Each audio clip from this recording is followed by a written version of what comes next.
মই আহিছোঁ আজি তেজপুৰৰ ফালে।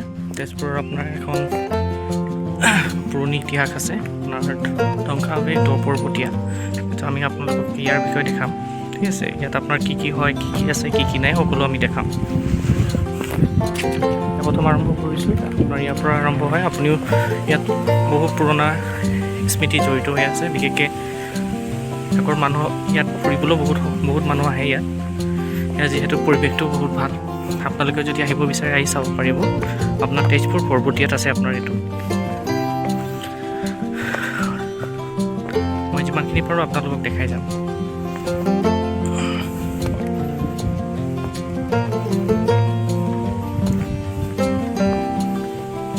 এই আপোনাৰ আছে মেইন দুৱাৰ।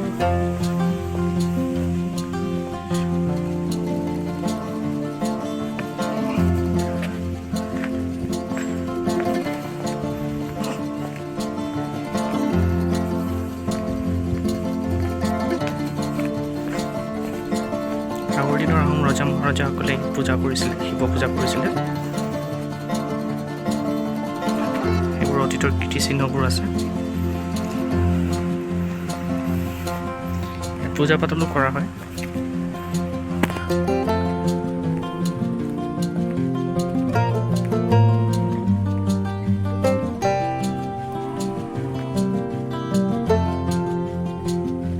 ইয়াত আগৰ দিনৰ ৰজা মহাৰজাসকলে শিৱৰ আৰাধনা কৰিছিলে। ইয়াত আপোনাৰ গাঁৱৰ মানুহবোৰ আহি পূজা অৰ্চনাও কৰে।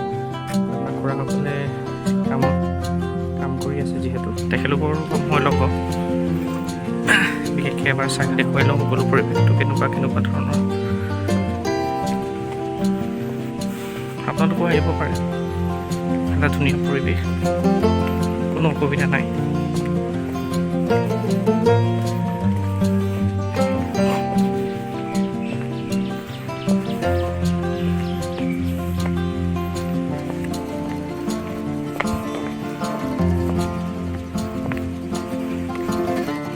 পুনৰ আমি তললৈ আহিছোঁ। এটা ধুনীয়া পৰিৱেশ, এটা শান্ত পৰিৱেশ, সকলোৱে আহি উপভোগ কৰিব পাৰে, কোনো অসুবিধা নাই।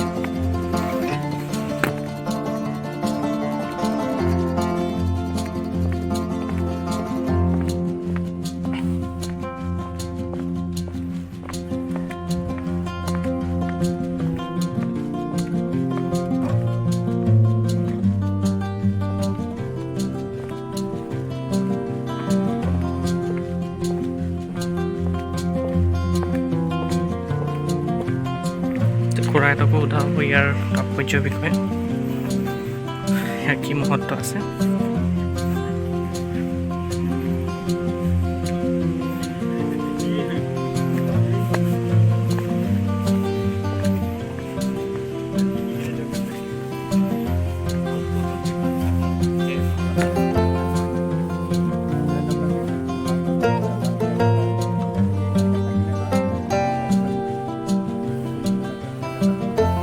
ককা, ইয়াতেতো আপোনাৰ ইয়াত কোনে পূজা পাতল কৰিছিলে?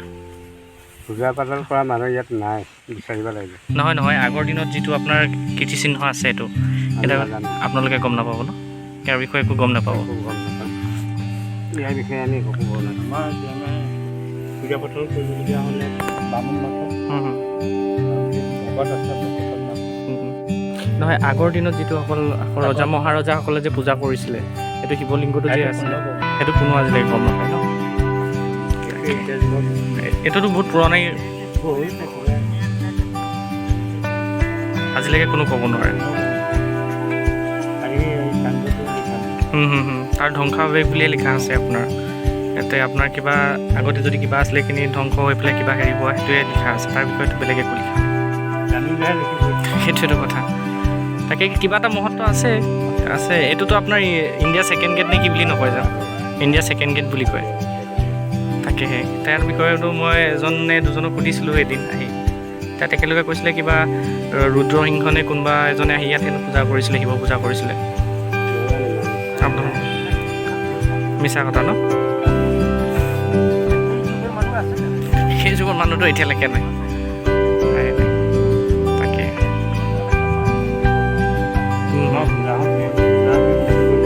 তেখেতলোকে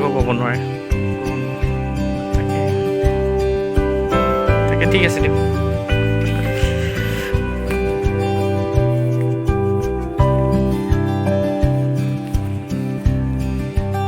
ইয়াৰ সকলোকে সোধা হ'ল, কিন্তু ইয়াত কাম কৰা দাদাকেইজনকো সোধা হ'ল, কিন্তু বিশেষ একো ক'ব নোৱাৰিলে যে ইয়াত কোনে কি কৰিছিলে, কোন আহোম ৰজাই কিবা পূজা পাতল কৰিছিলে, একেলগে কোনো ক'ব পৰা নাই।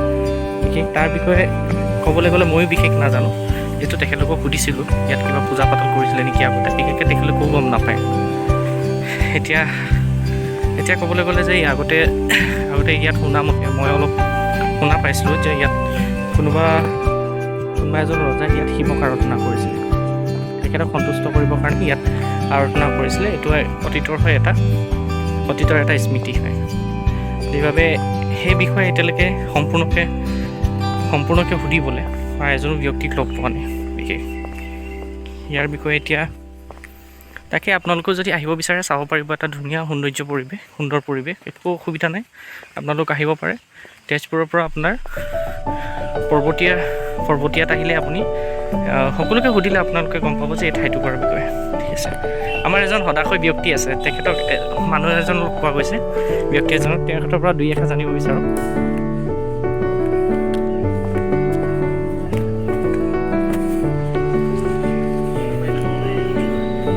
কওক, আপুনি ইয়াৰ বিষয়ে কিবা জানে আকৌ, ইয়াৰ বিষয়ে অলপ জনাই দিব।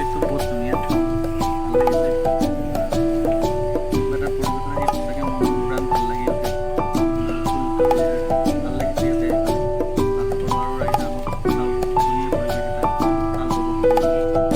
ইয়াত আপুনি পুৰণি ইতিহাসৰ বিষয়ে কিবা জানে নেকি? এই বিষয়ে অৱশ্যে মই নাজানো, কিন্তু আমি জনাত ছেকেণ্ড গেট বুলি কয়।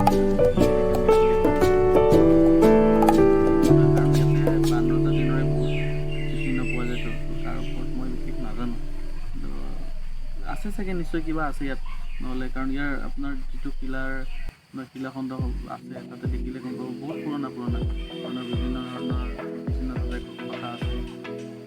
তাৰ যিটো বনোৱা আছে ষ্ট্ৰাকচাৰ, সেইটো চালে গম পাব বহুত পুৰণি হয়, দেখিলে গম পোৱা যায়। তাৰ বিষয়ে মই বিশেষ গম নাপাওঁ, ওচৰ পাজৰৰ হয়তো মানুহক কৰিলে গম পোৱা যাব। ঠিক আছে দিয়ক, আপোনাক লগ পাই ভাল লাগিল। ধন্যবাদ। ঠিক আছে, ভৱিষ্যতে লগ পাম বুলি আশা থাকিম। এতিয়া ঠিক আছে, আপোনালোককো অলপ দেখাই দিওঁ ইয়াৰ পৰিৱেশটো।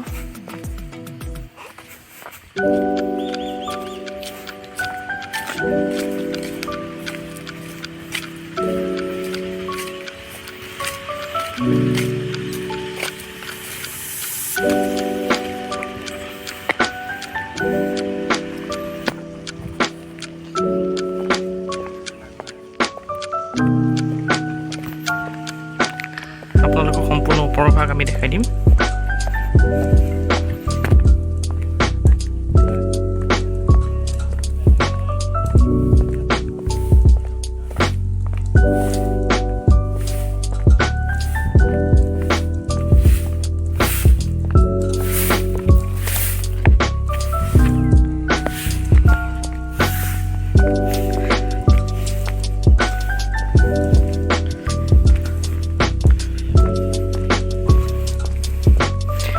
ৰজাৰ দিনত কিছুমান কীৰ্তিচিহ্ন আছে বুলি জনাইছে, তাকে অলপ আপোনালোকক দেখাই দিওঁ।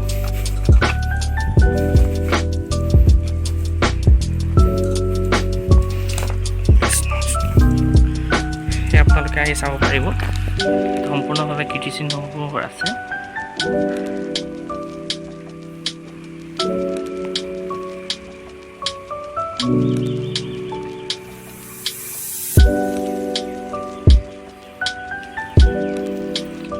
সেইটোকে কোৱা হয় আপোনাৰ ইণ্ডিয়াৰ ছেকেণ্ড গেট। ঠিক আছে, আপোনালোকেও আহিব পাৰিব, কোনো আপত্তি নাই।